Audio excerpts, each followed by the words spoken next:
Hello there, welcome to Swordfight GarageBand. Today we'll continue describing the 17 Hauptstück of the German longsword tradition. We'll continue with our master cuts. Today's master cut will be the Schietelhau, or scalping cut. We'll begin in vom Tag, and utilizing the true edge of our blade, we'll begin very similarly to the Zornhau. When we make this cut, we're still going to bring the true edge towards our opponent, utilizing the handshaked grip. And when we cut forward, unlike the Zornhau, now we're going to aim just for the top of our opponent's head and allow our blade to push up and over their guard.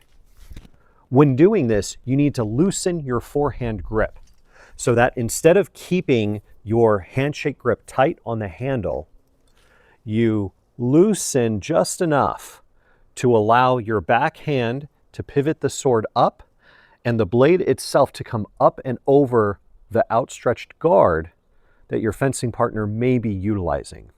This will allow the blade to come up and over in the attack onto the top of your opponent's head.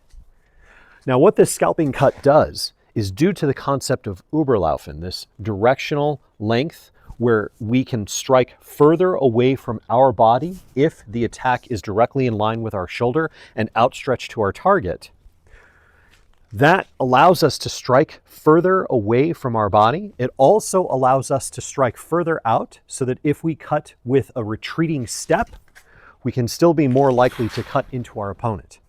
What we lose with the Schietelhau is the structure and ability to resist what our fencing partner is doing to us.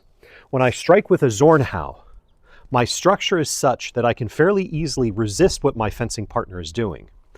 But if I'm instead extended out into a Schietelhau, I've now lost the linear structure on my handle, which allows me to resist pressure, and my point can be more easily pulled offline by an action from my fencing partner.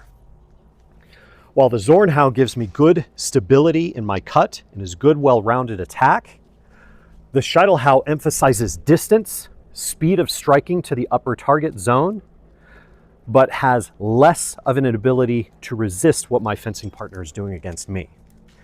Also, typically when the Schietelhau is thrown, it'll be thrown with a smaller step, keeping the legs closer to the body as we're extending out our sword such that we're clearing a low line from a potential attack towards us simply by making our legs a lower target or a further target from our fencing partner's cut.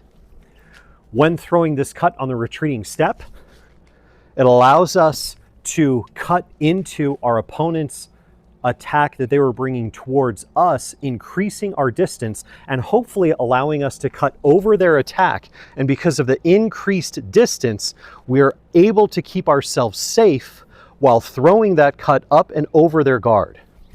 When throwing the Schietelhau, you want to be careful not to stay within that position for long because of the lack of structure and how easy it is for it to be collapsed.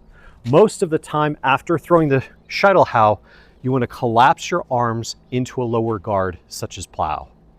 This will allow us to better resist a follow-up action from our fencing partner if the Schietelhau did not take them out of the fight.